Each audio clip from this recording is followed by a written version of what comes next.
I've only been teaching for 3 years.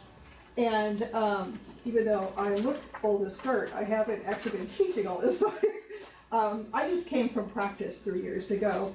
And at the time I did that, I also started in the doctoral program here. So this course I'm showing you is the course that I actually now teach in the doctoral program that I took as a student. So I see a great advantage here that I've seen it from the student side, and now I taught it this last year as the instructor side. And my background is leadership management, so it wasn't like it was a, take one class and then teach the class. I actually do have some life experience of this. But what I found is, even though I found the content of this course to be very, very good, I found the organization as a student to be very frustrating. And so what I did as a student is I took all the information I was given in the class and I created my own calendar, my own plan, so it kind of like makes some sense to me. And I tried some of this with the students I taught this year. I tried to give them what I had done. The piece that I missed, and that even though it seemed clear to me, is the fact that, well, yes, during this time that I was in school, I was teaching. So I was learning pieces about Blackboard and the overall courses that I had some advantage over even the other students of my class. And I had, until I talked to Megan, I hadn't even really thought about it, because it was one of those, I would watch what the other instructors did for me as a student, and then I learned to do Blackboard the way I saw other student or other instructors doing it. And so what I know is what I saw. And I mean, I learned from my things I could do too that I didn't even know. So I have lived my 3 years of I didn't even know what I didn't know. I just looked at what other people did and I said, oh, this is wonderful, and I did it, and I didn't even know to ask other questions. So some of the things that Megan showed me was just kind of like, oh my gosh, I didn't even know to ask that question. I didn't even know I wasn't doing some of these things. So here's the very first thing, before I get into the class, if I can show you, I think this is like the greatest thing on earth. This map that she gave us, I think it was our very first day. I knew from just background of life, matter of fact, well, let me just say, when I got my master's, it was in 1985, which was before Al Gore invented the internet. So, I had no internet classes back in those days. So I learned like how to do a class on paper. Now, I remember back, then they did tell us something about this mapping, but somehow I had forgotten some of that between now and back then. And when I've done my classes the last 3 years, I hadn't done anything very formal like this. I just knew that I needed to look at the objectives for a course and make sure I was hitting everything. What I wasn't doing is making sure that every assignment, which is down this left side, these are all of the assignments of the course. So across the top are all the objectives, and I had not really matched to make sure that I was hitting every objective and I had a well-balanced course. And matter of fact, I think if I looked back to some other classes, what I'd find is probably some objectives might just have one or two things that are addressing it, and then I might focus real heavy somewhere else. But I thought using this helped me just kind of take a snapshot of my course and say, is this a balanced course? Am I hitting everything? And the students don't need to see this, but I think front end this was helpful for me. Then the next paper that you have is actually what is kind of what I would see as the balance for the student, and that is I do create a calendar for them just because, it's not there. It's on this piece of paper.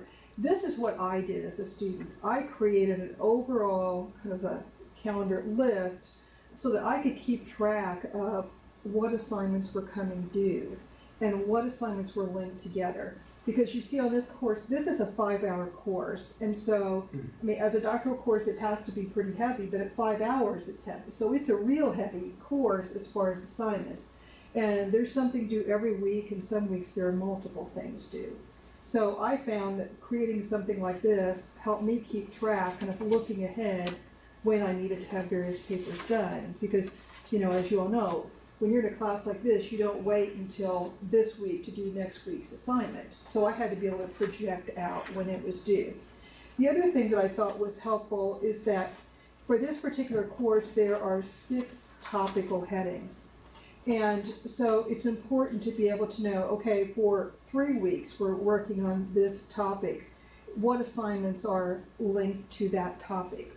And so what I did to kind of help the students with that is what you will see on your 3rd paper, which looks like this. And this is week 1 through 3 with a topical. Did some people not get all of it? There should be 3 papers that Megan's not sure.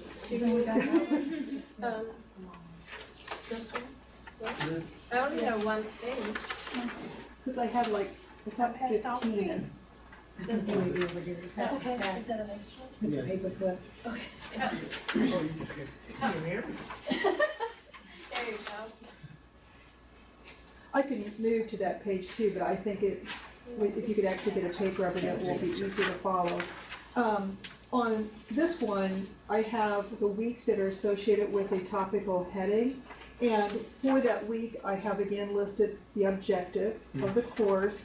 I have all of the reading assignments, and then a list of the actual, assignment, being the paper assignment or the discussion board or whatever, so that when they're thinking about, okay, well, what's supposed to be the focus of this particular discussion board, they can see easily, well, it's linked back to this particular topic, and this was the objective that's linked to that topic. So hopefully this will help people kind of keep their mind organized, because I think that when you're going through a course that is moving so quickly, and we move from topic to topic, you kind of have to have something to hold on to keep yourself organized. So I'll show you the design that Megan helped me. Again, I didn't know about this line thing either, and I think it's like the greatest, because it's a simple thing, but and the other thing is I had always used the little tab things that you all use those, and it's like I couldn't get everything to fit in it. Then I think of how to make it abbreviate. I had no idea I didn't have to use those tabs. I just think this is fantastic. So I can actually make something that says Voicethread instructor lecture, and it fits there nicely. So I don't know, I'm excited about this. The other thing is what Megan helped me recognize is the less I put here, but make it descriptive and then put like the content behind it, and the students don't feel so overwhelmed. And I remember that was one of the things I felt as a student too. When I would open Blackboard and I would see 15 tabs there, I'm like, oh my gosh, and I'd have to go to 3 tabs to put the whole assignment together. That was so frustrating. So anyway, I find this wonderful. So let me show you the wonder of it. I use the announcements for every class I do. That's where I have my communication with students. I've just always done it that way.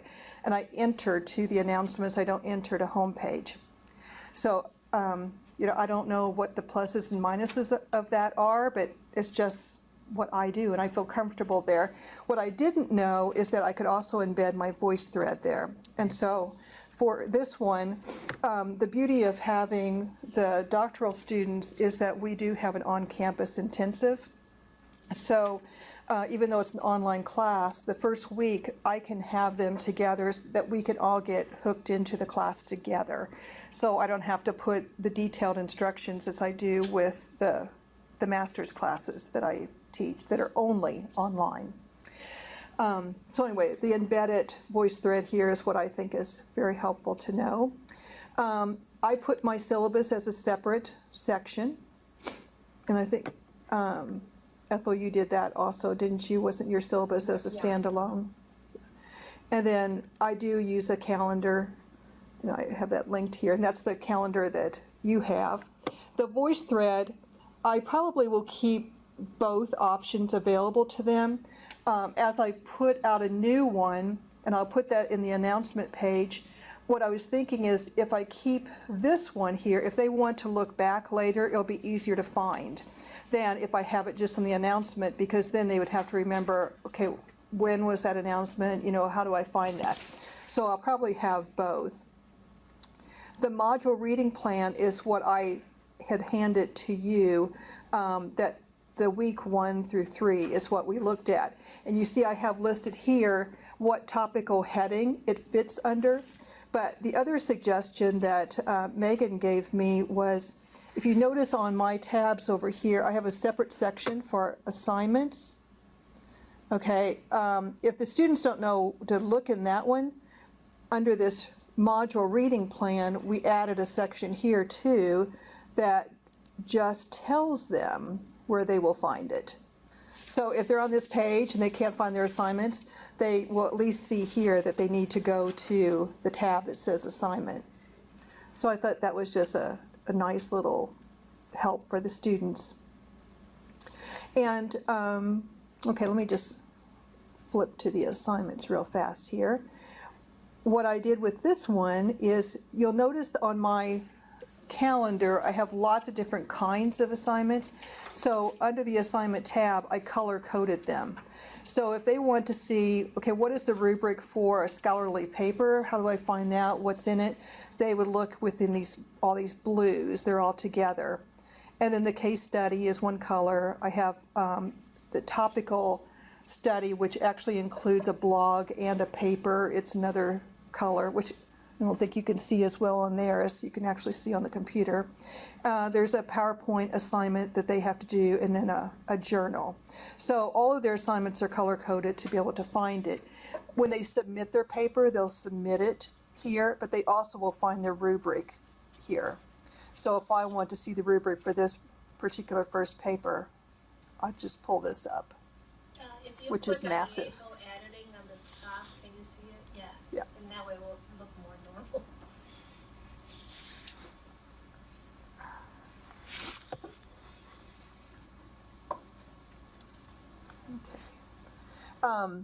Okay, let me flip ahead to something else here, and that is the topical study blog, which for me was a massively new learning, because the only thing I knew was discussion board. I thought everything had to happen in discussion board because that's the way it was for me as a student, so that was the only thing I'd ever seen. And what I realized after I was talking to Megan is that there are some areas where I really want people to just talk. You know, I'm not wanting them to give me all kinds of citations about it. I want them to talk to one another. So in this one, this particular topical,